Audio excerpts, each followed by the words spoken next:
February 7th, Saint Romuald, Abbot. In 976, Sergius, a nobleman of Ravenna, quarreled with a relation about an estate and slew him in a duel. His son Romuald, horrified at his father's crime, entered the Benedictine monastery at Classe to do a 40 days penance for him. This penance ended in his own vocation to religion. After 3 years at Classe, Romuald went to live as a hermit near Venice, where he was joined by Peter Urselius, Duke of Venice, and together they led a most austere life in the midst of assaults from the evil spirits.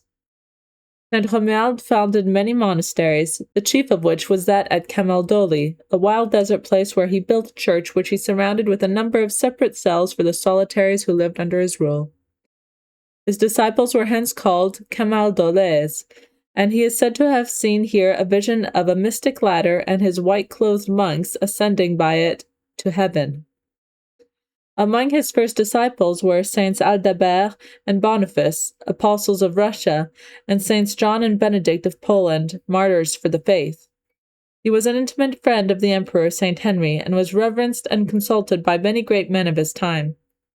He once passed 7 years in solitude and complete silence. In his youth Saint Romuald was much troubled by temptations of the flesh.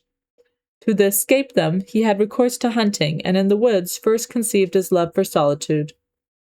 His father's sin, as we have seen, first prompted him to undertake a 40 days' penance in the monastery, which he forthwith made his home.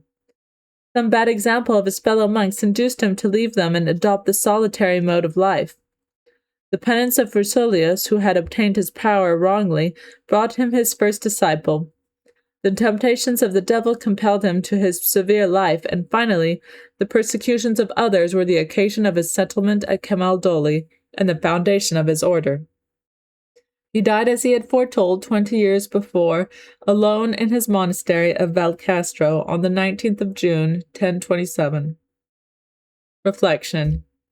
St. Romuald's life teaches us that if we only follow the impulses of the Holy Spirit, we shall easily find good everywhere, even on the most unlikely occasions.